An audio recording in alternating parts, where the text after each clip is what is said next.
laying the foundation for a high-wage, high-skill, productive economy. Opposition parties say the pandemic has changed public attitudes towards those considered unskilled workers. In the city, the FTSE 100 has closed up 248 at 60.48. The pound buys $1.21 and €1.12. And the weather. Clear spells across the south this evening, rather cloudy with some rain in central and northern parts of the UK, a low of 8 Celsius. From Global's newsroom, you're up to date. This is LBC from Global, leading Britain's conversation. The Nigel Farage Show. Mr. Nigel Farage. Thank you, Donald, and good evening, everybody. Well, in normal times, the big story of the day would be the Home Secretary presenting to the House of Commons the immigration bill. And this is ending free movement of people from the European Union, adopting a global system for immigration into our country based on points. And of course, this is something that I personally have advocated for a very, very long time.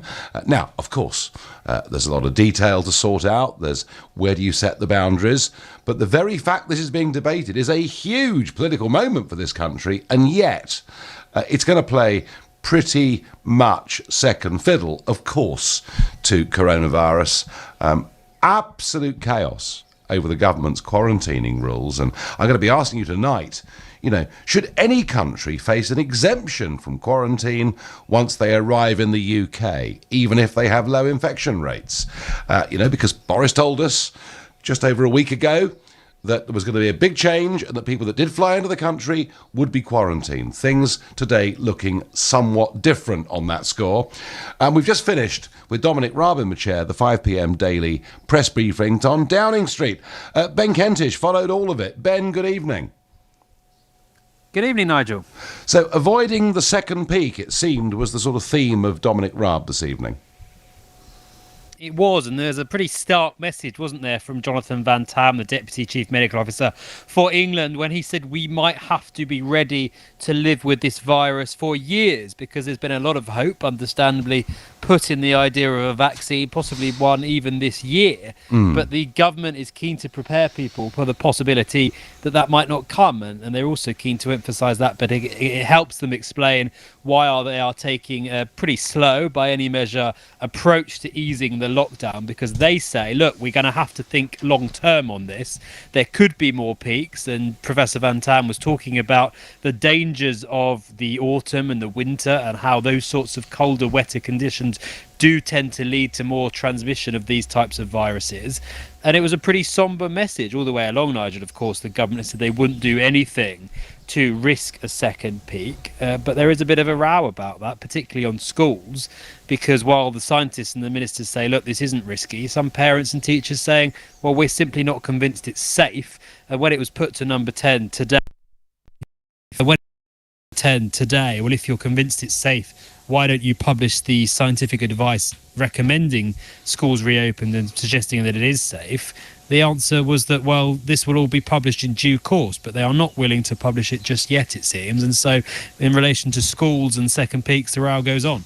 Yeah, and you say sort of, they moving slowly as opposed to moving in haste. And remarkable that, we had so many texters and tweeters and callers indeed, and I'm going back 2 months now, who said they'd lost their sense of taste and smell. And it did seem to be a very strong correlation between that and those who tested positive for coronavirus. And yet, again and again and again, we were told, by Public Health England and others, no, the signs of COVID-19 are a dry cough, a raised temperature, and that loss of taste and smell was not one of those criteria. I hear they've changed their minds today. They have. A loss of taste and smell is now one of the 3 symptoms if the people are being asked to isolate, if they have, along with a cough and fever. It came up, Nigel, as you will have heard at that press conference. Why? When France recommended this in March, the World Health Organization has saying for weeks that this is a symptom, why did the UK not? And the answer was, interesting, it's slightly complex, with Jonathan Van Tam accepting that the government had agreed for all that time that loss of taste and smell was a symptom, but had declined to recommend people isolate if they have it, because they wanted to be sure that it came at the start of the illness in people and then there was a benefit to doing so. Slightly confusing answer, because people will say, well, if you knew it was a symptom, and quite a common symptom, some studies suggest, why didn't you at least give people some guidance rather than staying silent on it? But he insisted they'd taken a painstaking scientific approach, and again, on that one too, questions will continue to be asked, I suspect. Yeah, well, that was the word on the street 2 months ago, but finally they have caught up. And talking of being slow and delaying things, Health Secretary Matt Hancock, and here's this amazing system that he's going to put into place of testing, tracing, isolating. When are these thousands of volunteers going to be activated? Nigel, I wish I could give you an answer on that. There was good news today in some regard, because we know that 21,000 of them have been recruited. What we don't know is what stage that's at. Are they in place? Have they been trained? And when in the Commons Matt Hancock was asked, OK, great, when will this system be up and running? He didn't really answer it. What we do know is that there has been a big delay in the rollout of the NHS app, which ministers were very keen about a month ago to talk up as a key part of this. They're now saying it's not a key part at all. It's only a supplementary part, and therefore it doesn't really matter that it's going to be, by the looks of it, weeks behind the schedule of mid-May that they originally set for rolling it out. That's right, mid-May. But the contact tracing, they said, would be up and running in mid-May. We know that they have these 21,000 in place, and we wait to see when the system will be properly up and running.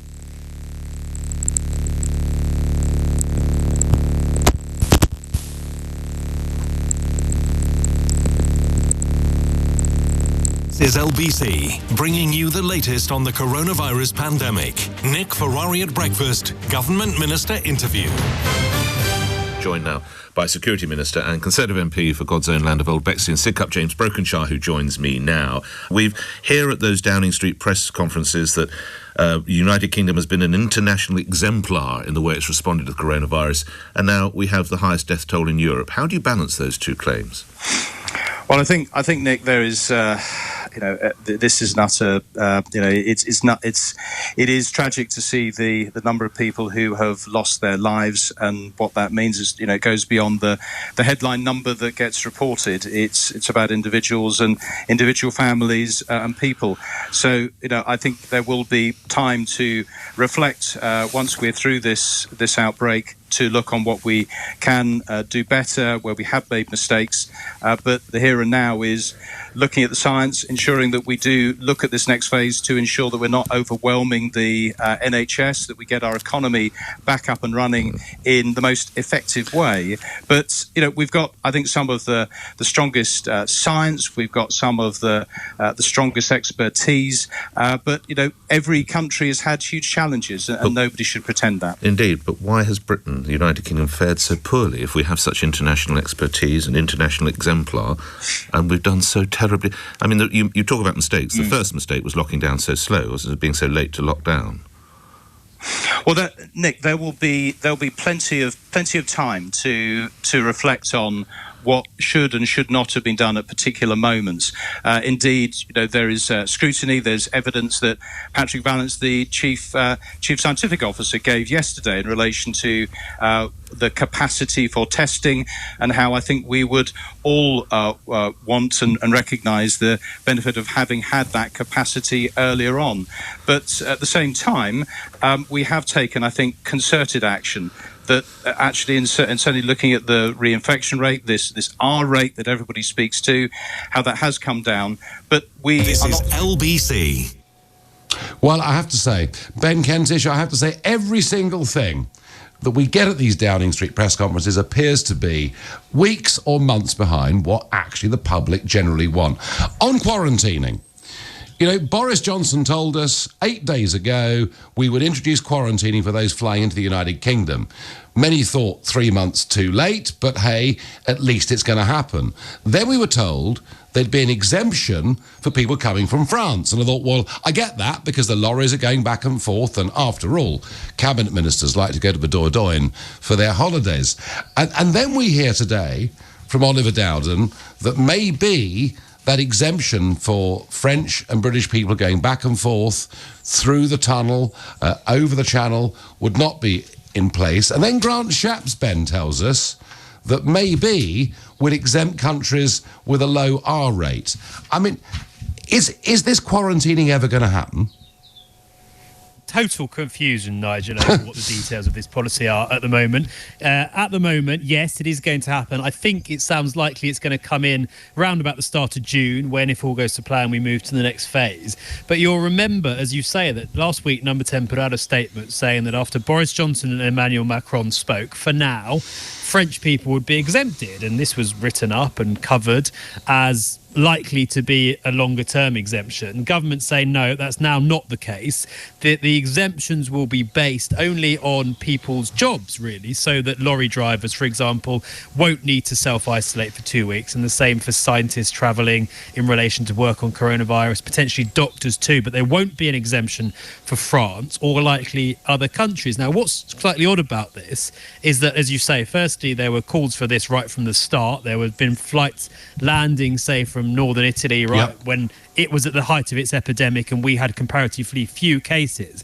Now what the government scientists are saying, it makes sense where there is to have quarantine applying to people who are coming from areas with a similar number of cases or transmission. The issue is, Nigel, that applies to very few places, because we have the highest number of cases, certainly in Western Europe, and therefore people are saying, why should it be the case that if someone is coming from a country with virtually no cases, they have to quarantine here, when that was the other way round, it wasn't introduced, i.e. people could come in from northern Italy for quite a long time and weren't told to isolate, but if they now come from a country where there's pretty much no cases, they will have to. So yes, confusion about the details and confusion about the timing. No, absolutely. Ben, thank you very much indeed. And this loss of taste and smell, it really has been a big thing. Chris says to me, Nigel, loss of smell and taste is not necessarily a symptom of coronavirus. Now, I agree. I had a bad bout of flu 15 years ago and couldn't taste or smell my food. Well, yes, Chris, coronavirus is a form of flu, just a little bit worse. And the number of people, and I have heard of people losing taste or smell or both, but the number of people who were talking about this in March and April was extraordinary. Paul from Preston says, I'm an NHS worker. I work on a COVID ward. Most of my colleagues who isolated, who had the virus, said they lost their sense of taste and smell. Paul, thank you. And yet, March we were having this conversation, and now here we are approaching mid-May, and we're told, yes, actually, we now think that it is one of the symptoms, along with a dry cough and a feverish temperature. So what I want to debate tonight with you is, should any country face exemption from quarantine once they arrive in the UK, even if their infection rates are low? Should we be quarantining people flying into this country? I still think we should, if we're serious about avoiding a second wave. And if we'd done it at the beginning, we would have had, I think, a mere fraction of the cases and of the deaths we've seen in this country. That has been my view. I've held it now for about 12 weeks and I have not changed it one bit. You tell me. 0345 6060 973. You can text to 84850. Tweet using the hashtag Farage and LBC at LBC. And tonight you can watch us on Facebook, YouTube and Twitter for the first time in a long, long while. And as you know, you can make comments there too. This is the Nigel Farage Show here on LBC. It is now 16 minutes past 6. Time for the news headlines with Thomas Watts. The official list of COVID-19 symptoms has been expanded to include a loss of smell or taste. The UK has recorded its lowest daily coronavirus fatality figure since the nationwide lockdown began, with a further 160 deaths. England's Deputy Chief Medical Officer has warned the UK may have to learn to live with the coronavirus for several years. Some showers in northern parts of the UK, but largely clear tonight, a low of 8 Celsius. LBC Travel, I'm Dave Goff. It's heavy in Leicestershire on the M1 southbound. There's a lane closed for a police investigation between junction 21 for Leicester and junction 20 for Lutterworth. There were delays on the M25 anti-clockwise in Essex because the car's broken down between junction 26 for Waltham Abbey and junction 25 for Enfield. In London, it's slow in Chingford. Sewardstone Road is closed both ways at Lee Valley Road because of an accident. In Green Street Green near Orpington, the High Street remains closed both ways. That's for emergency repairs close to Farnborough Hill. And if you need to use the Underground, the Northern Line northbound is suspended from Charing Cross and Moorgate to East Finchley and Golders Green. That's because of a signal failure at Camden Town. This is LBC. At Barnes Rofe Accountants, we know that future business planning for our clients is essential through these unprecedented times. But with the right strategic advice and support, we can guide you on the steps you can take to ensure your business is ready to get back on its feet post-COVID-19. To arrange a free consultation with one of our partners to review your business and get it future ready, please visit barnesrofe.com. This is LBC. There's a new way to shop at Morrison's with our speedy shopping lane. It'll make it easier to pop in and pick up a few essentials. We've installed new protective screens at our self-scan checkouts too, so we can open more of them to help you on your way. Thank you. Morrison's, feeding the nation. It's more than our job. For customers using a basket. Max is dreaming of riding a giant chameleon whilst fighting a clan of ninjas. But in reality, he's helping fight COVID-19 in his sleep. Like thousands of others, he's joined the Dream Team. By using the Dream Lab app, they're helping scientists speed up the search for potential treatments. I'll fight you. You go, Max. Search Vodafone Dream Lab and join the Dream Team tonight. Dream Lab app is owned by Vodafone Foundation, an independent charity. Registration number 1089625. Full terms at vodafone.co.uk/dreamlab. There now follows an important announcement from HealthSpan. Not all supplements are created equal.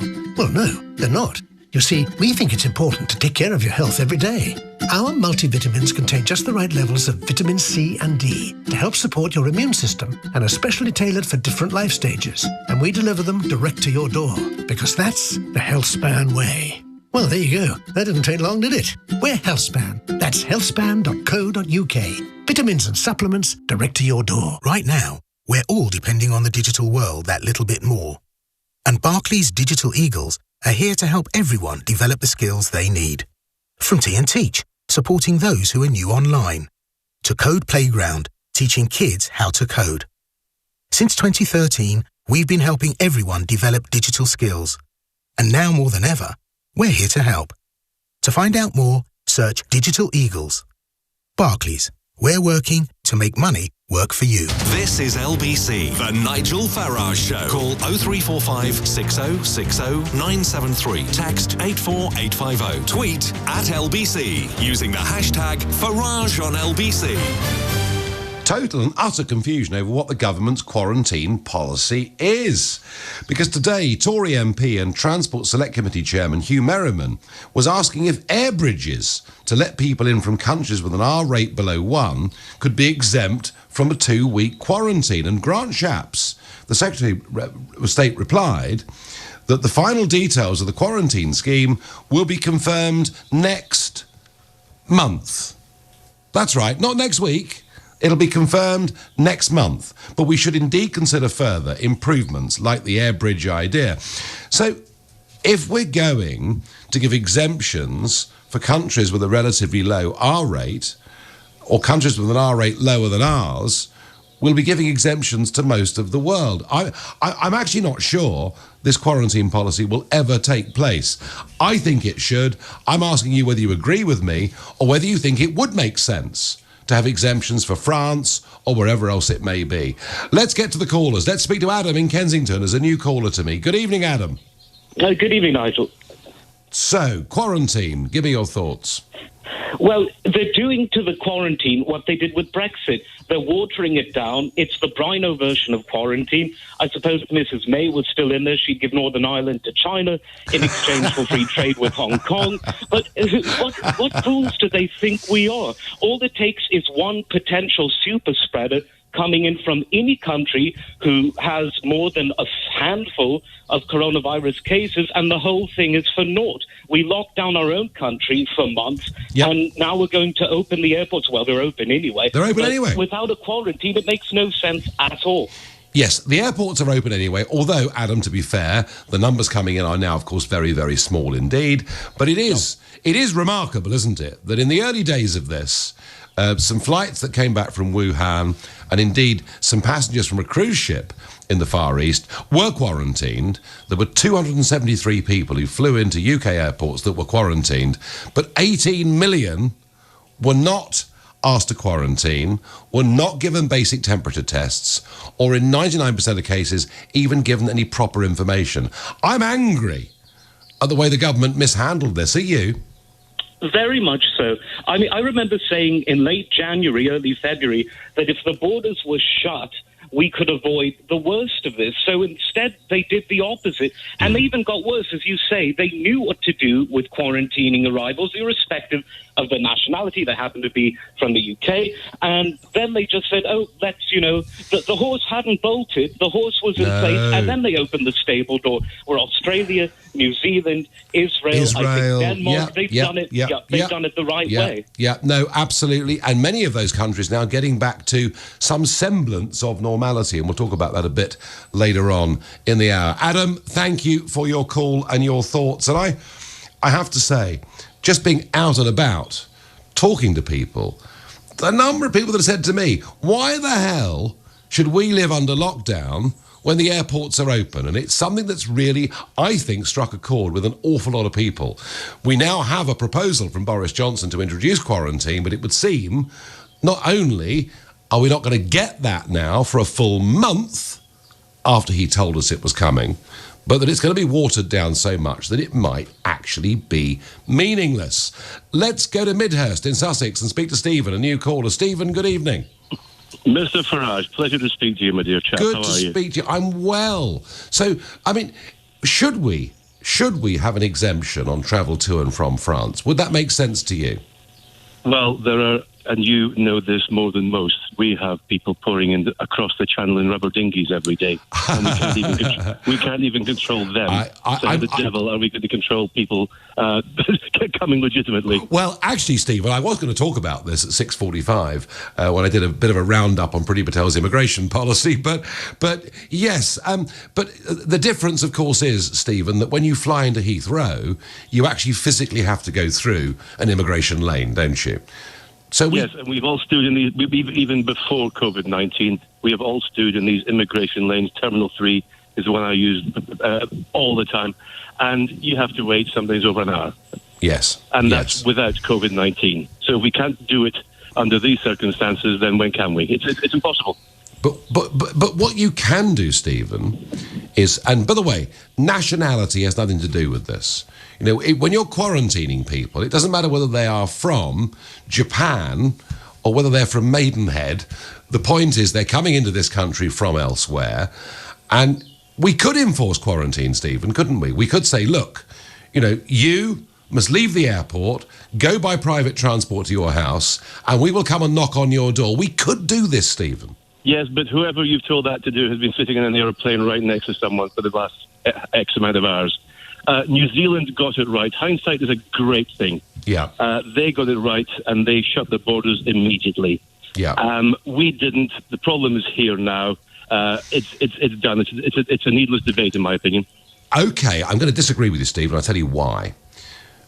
We could just say, right, forget the whole thing. And by the way, I don't think this government have got the guts to put a quarantine system in place. That is my view. But the argument for doing quarantine even now is that there is, I think amongst the medical establishment, quite a widespread view that there is going to be a second outburst of this at some point in the autumn. No one knows what severity it's going to be, what scale it's going to be. But if we did it now, we might protect ourselves from a second peak. Well, the second phase has already started in Wuhan, hasn't it?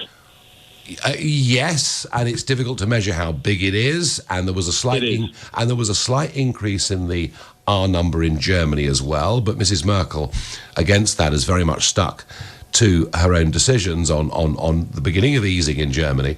Stephen, would it make sense to quarantine from now on to stop a second peak? Nigel, we haven't got the facilities to put any immigrants into when they arrive. How the devil are we going to quarantine people? Because no, there is a way of doing this. I'm not suggesting opening up disused army camps and chucking everybody in there. What I'm suggesting is that everyone knows before they come to the UK, this is what will happen. They will, if they live in the United Kingdom or have an address in the United Kingdom, state on a form online that is where they're going directly from the airport, and that they will spend 2 weeks there. If it's somebody, and they won't leave the house, and they won't be in touch with any family or friends. Absolutely. Breathing on them. Yep. Look, Australia did this, right? Returning Australian citizens went into Australia, went straight from Sydney or wherever it was via private, not public transport. And yes, there's a risk, there's a driver, I get that, and went straight to their primary residence, and once every few days there was a knock at the door from the authorities to make sure they were in. Well, they can maybe keep track of their citizens. We certainly can't. My goodness, how many people just disappear in this country? Stephen, listen, nobody has been more critical of the way we've handled our borders for 20 years than I have, and I continue to be so. But shouldn't we at least try? Or just lock us down for a month and say, that's it, we're COVID-free. There is no magic bullet for this, really, is there? No, there's no magic bullet. There's no magic. Stephen, I agree with you, there's no magic bullet. Disenchanted of Midhurst there. Let's go to Maida Vale and see what David makes of this. David, good evening.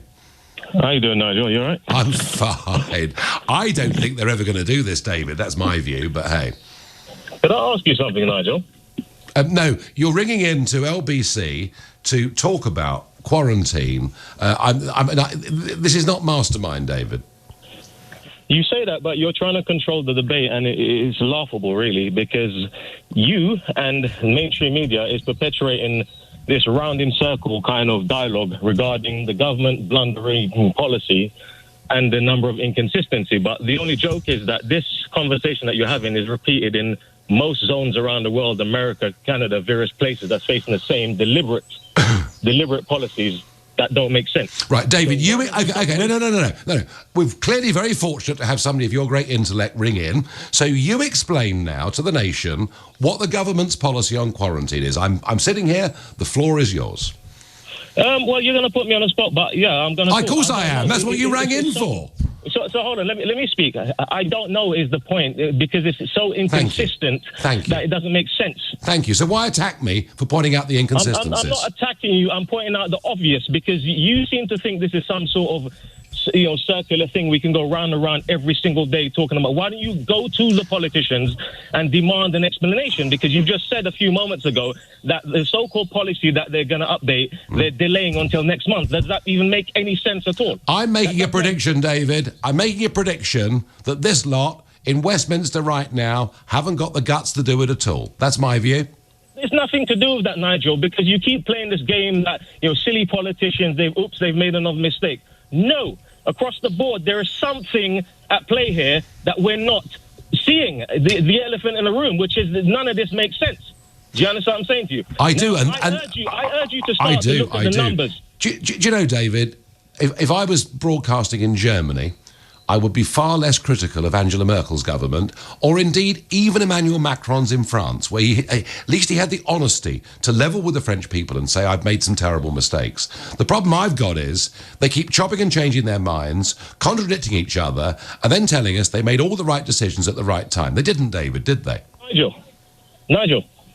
Yeah? Nigel, can you hear me? I'm listening, yeah. Why aren't you talking about the fact that the Trump administration has dropped listening and funding the WHO? Very sensible. I wish we did the same. A globalist monstrosity in the pay of China. David, we've got to go because it is 6:30 and time for the news with Thomas Watts. Officials have added the loss of smell or taste to the UK's list of coronavirus symptoms. England's Deputy Chief Medical Officer has defended the decision to change the guidance weeks later than many other countries. Another 160 people have died with the virus in the UK, bringing the total number of deaths to 34,796. It's the lowest daily figure since lockdown measures were introduced. Northern Ireland's coronavirus restrictions have been scaled back to allow outdoor gatherings of up to 6 people from different households. Places of worship will also be allowed to reopen for individual prayer. And the weather, clear spells across the south this evening, rather cloudy with some rain in central and northern parts of the UK, a low of 8 Celsius. Nick Ferrari at breakfast. Weekday mornings from 7. Digital Culture, Media and Sports Secretary Oliver Dowden. If you were a primary school teacher, Mr. Dowden, not a Secretary of State, would you be comfortable, happy and confident to go back to your classes? My wife is actually a primary school teacher, and she, in common with most other primary school teachers, has been in school teaching. But the numbers will be greatly increased, of course. Yes, I mean, this is why we're looking at a range of measures to promote that. For example, we would look to have classes of 15. Nick Ferrari at breakfast. With Xero. Get your business digital ready with Xero accounting software. LBC. At Santander, we want to help you keep your money safe from fraud, as there are many scams out there trying to take advantage of the current situation. Always check that any contact you receive by phone, email or text is genuine. And don't be rushed into taking action. We will never ask you to move your money to keep it safe, and you should never reveal your PIN or passcodes to anyone. Visit santander.co.uk for more information on how to spot fraud and scams, so that we can help to protect you and your finances. Santander. If it's essential that you travel by train this May, here's some important news from us at Network Rail. There are engineering works planned for the late May bank holiday weekend. Some services may change, and some will not be running. If you really must travel, please plan ahead by checking nationalrail.co.uk. At Vodafone, we know how important it is to stay connected, whether you're keeping the family entertained at home or staying close to loved ones far away. That's why we've lowered the price of our fastest broadband to just £22.95 a month. So switch to Vodafone Superfast Broadband and stay connected for less. Available online today, keeping the UK connected.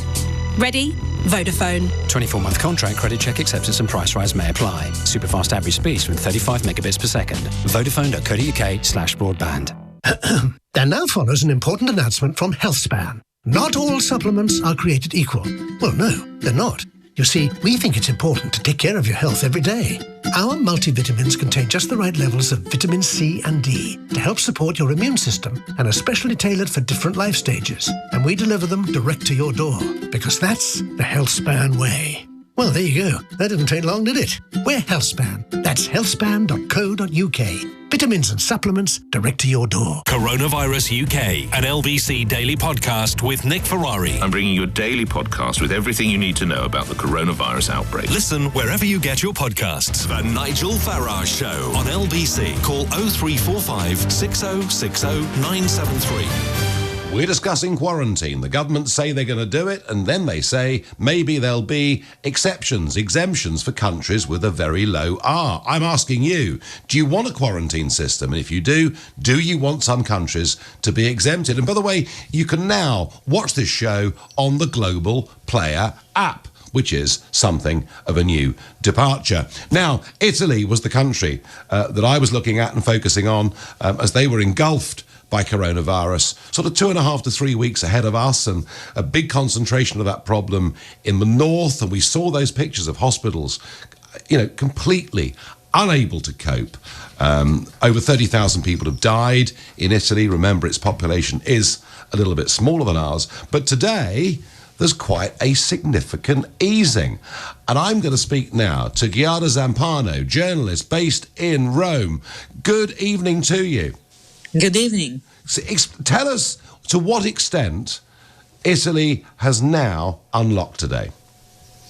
Yes, what happened today can be seen as a new normal for Italian citizens, because for the first time after 2 months of strict lockdown, they were allowed to go out without a certification, without this document that has been imposed for a while that certifies that you're going out for necessity reasons or for work or, for health reasons. So this was a new, normality for most of the Italians that has been home for a while.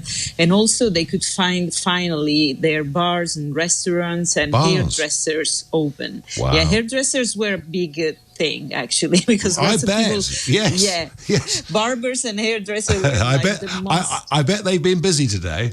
Yeah, it's sure. And there were all these, on social media, most of the people were actually posting pictures, with their new haircuts. So it was a big thing today. I bet. And tell me, are people going back into the bars and restaurants in numbers, or is there some caution? Now, there are some precautions, actually. There are very, strict rules if they were softened if compared with the lockdown. But, for example, the restaurants are allowed to get reservations, like all the time. So you cannot go to the restaurant if you're not reserved a table. Okay. And then the table were distanced, for at least 1 meter, between one diner and the other. Mm-hmm. And also some of the restaurants, for example, in Milan, where they're pretty popular, to eat outside, use this sort of...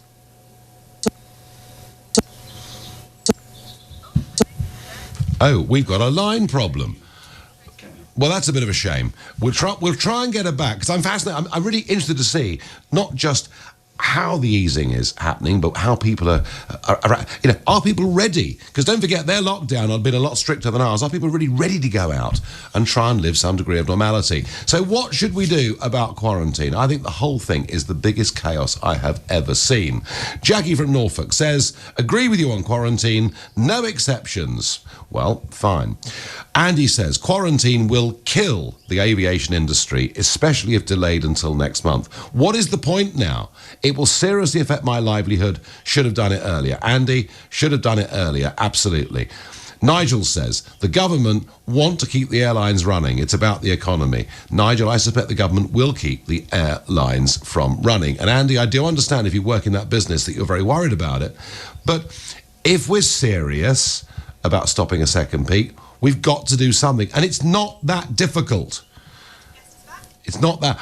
Let us go back to Rome, to Giada Zampano. Hello, I've got you back. Hello. Yes, I'm Hi. back here. Okay, so you were just explaining that you have to reserve a place at a restaurant and sit at least a metre apart. Yes. What I did think was interesting as well is that we will be able to fly to Italy from June the 3rd. Is that... And so we can come on holiday to Italy? Yes, actually, tourism is a big source of income, for Italian businesses. So it's very important. It was very important for the government to restart the tourism industry here in Italy, which was suffering a lot.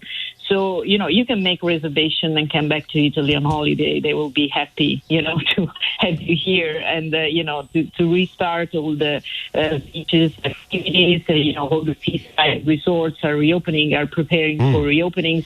There are going to be some strict rules also for, being on the beaches of, bathing outside. There will be these distances between, one place and but it would be allowed, to have holidays and, to allow Italy to have holidays. It's amazing. You've gone from one of the strictest lockdowns to this significant easing. What about the fear of a second big infective wave? Mm-hmm. Yeah, that's pretty huge. And actually, it was one of the main reasons that prevented the government from allowing, relaxations of the rules before. Prime Minister Giuseppe Conte said on Thursday night was that the government is actually ready to impose a lockdown. They see that it's time to is going. Okay, I'm sorry, we're losing Milan again. We keep having a problem with FaceTime audio. I don't know what it is. Anyway, you got the gist of what's happening in Italy. From the harshest of lockdowns, where you needed to register to leave your house, to tourism reopening on June the 3rd. I think it's a heck of a risk, I must say. Let's go to Simon in Basingstoke. Simon, is it too late now for quarantine? No, it isn't. In fact, I think, though, I would very much like to know why it wasn't introduced as the first step before you did anything else. Yeah. It's not too late. And if past historic epidemics are any indication, it's more critical now. If you look at the statistics for Spanish flu, the mortality rate went up by a factor of 6 for the second wave. Compared to the first wave, because of what medics call a cytokine storm, which is where there's been one variant of a flu virus to which you've developed an immunity, and the virus mutates, and your body, because the virus is slightly different, your body overproduces antibodies, and that's effectively what kills you. Now, that particular outbreak, or those two outbreaks, were over 100 years ago. I mean, are there more recent examples of a flu, say, going and coming back in a more virulent form? Not that I can think of, because that's the one that's most commonly used. But the fact is that if you look at historic pandemics, like the Justinian plague or the plague during the time of Marcus Aurelius, they would come back and they would have substantial impacts much, much later. You're not comparing the same viruses, because obviously we don't know what those particular viruses were, or if they were viruses or bacteria. But the other danger is there are two other dangers as well. One that's often discussed, that as well as mutation, you may get a combination with another virus. But another risk that I haven't heard anyone mention, and one that I have to say is my nightmare scenario, is that if you were an extremist terrorist group like ISIS, and you have watched the devastation caused by this virus, how tempting would it be for you to try and basically use the COVID-19 virus as a base and make it even more deadly than it is, with an equally long period when you are infectious, but not symptomatic. So you're basically walking around feeling healthy. And we know that in the past, the Al-Qaeda groups were known to have been experimenting with biological warfare in Afghanistan. Yeah, because Afghanistan's the only place mercifully, there's ever been an Ebola outbreak. But mercifully, without the science to do it. I wouldn't necessarily say that. I think that the likelihood that this virus came from the Wuhan lab, and basically it was an experimental process, not as a weapon, but to test viruses to see how viruses that existed in animal populations is called gain-of-function research. Yeah, I think we're getting a bit deep into this, Simon. I'm going to have to move on. I thank you. Going to go to Somerset and speak to Rudy, a new caller. Good evening, Rudy. Hello. I think Rudy's in the car or in the loo, or I'm not quite sure. I'm going to go to Tusik and speak to Liz. Liz, good evening. Hi, Nigel. Hi. Hello there. Nice to speak to you again, Liz. So, thank you. Do you think the government will ever introduce this quarantine?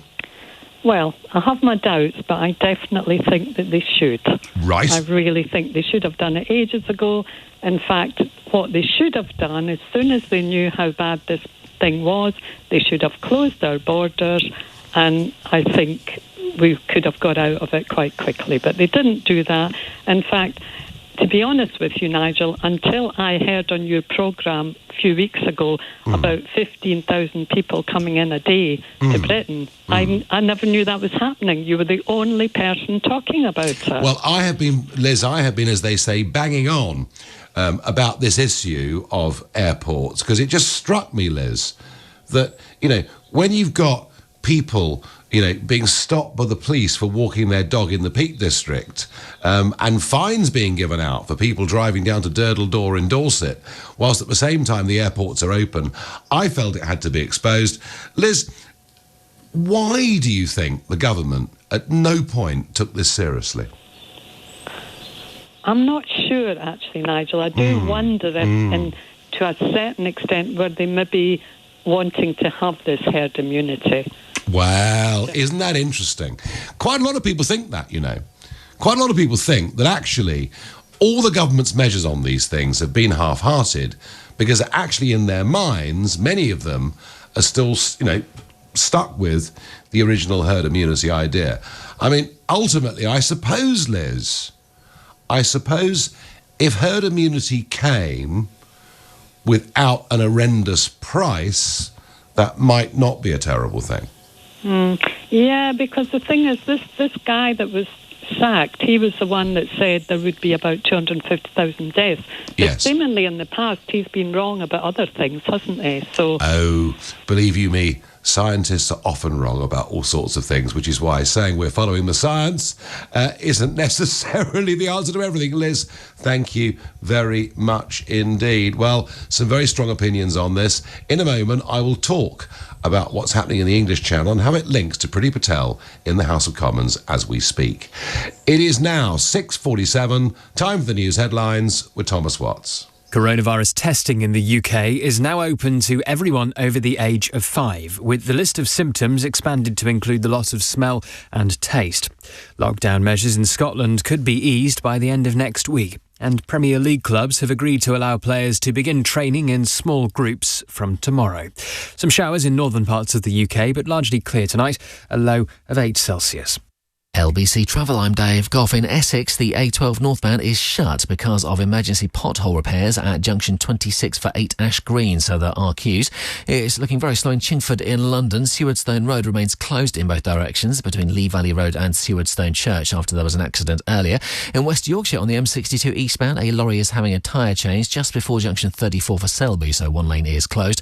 And in London, if you need to take the tube, there's no service now on the Northern Line northbound from Charing Cross and Moorgate to East Finchley and Golders Green. That's because of a signal failure at Camden Town. Coming up at 7 on LBC, Ian Dale. It's Mental Health Awareness Week, and each night this week at 9 we'll be taking your calls on a different aspect of mental health. Tonight, anxiety.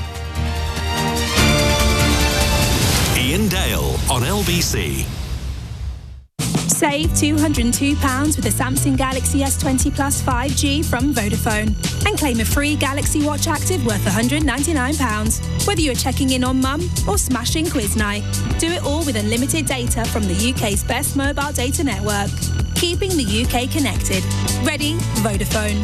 2 and 10 megabits per second max speed applied to unlimited plans. 5G speed only on unlimited max. Contracts apply. Ends 26th of May, 24-month plans only. For terms and award verification, see vodafone.co.uk. If you received advice to transfer your pension into a German property investment, you may be a victim of a pension scam. If you transferred out of your final salary pension or into a SIP, Money Redress are here to help. Just text yes to 82344. You don't need to use a claims management company to make your complaint. You can refer it to the Financial Ombudsman Service or the Financial Services Compensation Scheme for free. However, Money Redress are one of the UK's leading claims specialists, claiming over £47 million for missold pensions and investments, with a 5-star Trustpilot rating. Our largest successful claim is over £146,000. Get your claim started today. Text yes to 82344. Those fine wines in your collection, those special whiskies and spirits that you've tucked away, what might they be worth?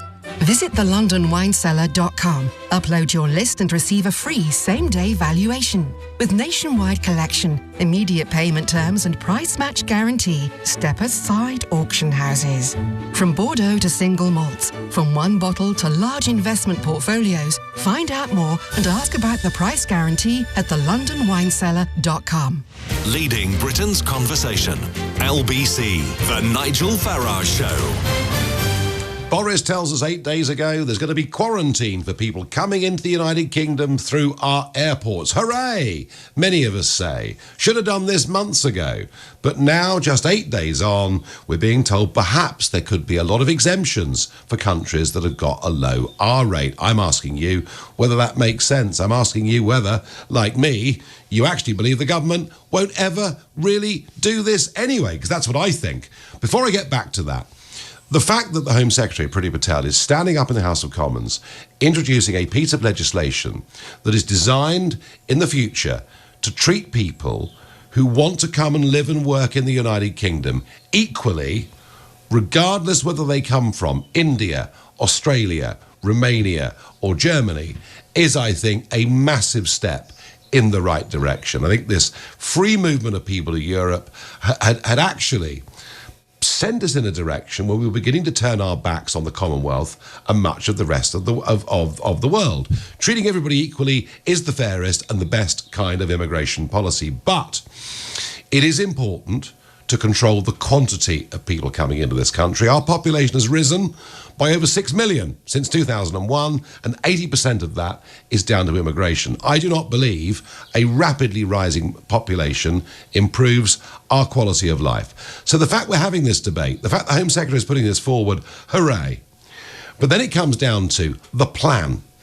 Is the plan she's putting good enough? And I think, to be honest with you, they've set the barriers for educational ability, for income earning potential so low that actually numbers coming into the UK could increase, not decrease, as a result of this. And then we have to question their competence. You know, we've had, again, over the last 3 days, 150 people coming into the United Kingdom via dinghies over the English Channel. Goodness knows who most of them are. We'll never find out because they throw away their identity in many cases. It poses a security risk. It makes us a laughingstock.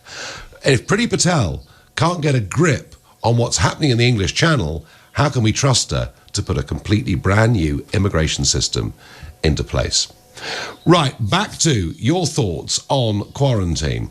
Let's go to Brian in Golders Green. Brian, good evening. Good evening, Nigel. How are you? Good evening. I'm well. I just wish we'd done this a long time ago, Brian, but we didn't, and we are where we are. And now we're being told that there'll be so many exemptions that it might become almost meaningless, Brian. I agree with you, Nigel, on many things over the years, with Brexit to the points-based immigration system, to many other things. But this is one particular policy that I profoundly disagree with you on, which is you tell me quarantining travellers, because it's going to decimate the tourism industry. Nobody's going to travel if you have to quarantine for 2 weeks, either for business or tourism industry. And our country is quite reliant on the international travellers who come here to spend vast amounts of money in places like Oxford Street or all sorts of. And the airports will shut if we impose the quarantine, because there's just not going to be enough volume to sustain keeping the airport. So that means it's going to decimate air travel as we know it. Well, Brian, we are a global economy. We can't. I said we are where we are, right? But I'm going to have to go back in response to you. That Sunday morning, 3 months ago, when I was broadcasting here on LBC, it was the day, Brian, that Lombardy, just the region of Lombardy, had gone into lockdown.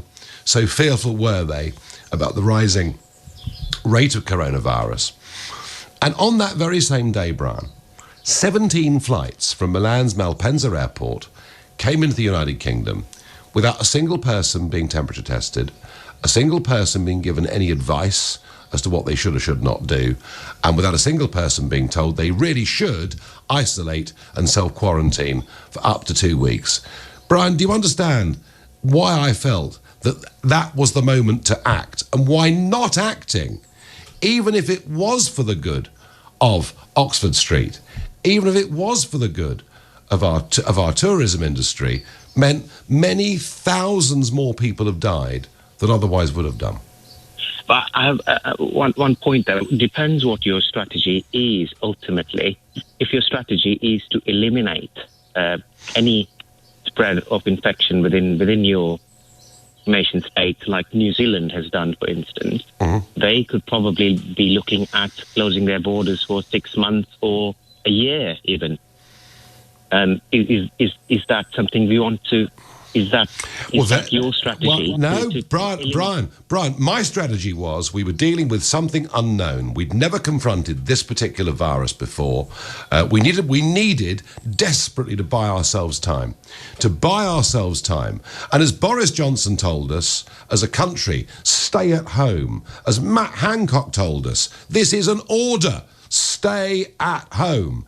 As they were telling us to do that, people were still flying in from northern Italy, 20 flights a day from New York. We were importing coronavirus at the very same time, Brian. We were asking the population to lock down. And I felt that was the moment to stop it. I would agree. Going on to a long-term quarantine will have very damaging economic effects. But I mean, I'm fearful of a second wave, aren't you? And I think we're past the peak, so they say. But I agree with you that if the quarantine made any sense, it probably made sense very early in the pandemic. Okay. But we're already through we're past the peak where the rate of infection in our country is much higher than pretty much every other country in the world. That's ironically, yes. No, we are there. But Brian, would quarantine be a useful way of stopping a second big peak?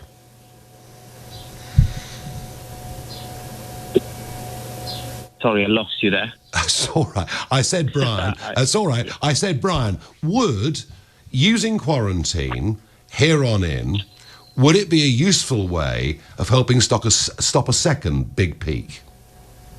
I probably don't think so, because the second peak is probably likely to come in the next in the winter again, rather than in the summer. Okay. And the summer holidays are the peak period from a tourism perspective, either for the British people. All right. Who work in the service industries, or the British people who go abroad in Brian, the summer. You've made your point very well, thank you. Rudy in Somerset, we tried to speak to you earlier. You've got a minute to tell us what should happen with the government's quarantine policy.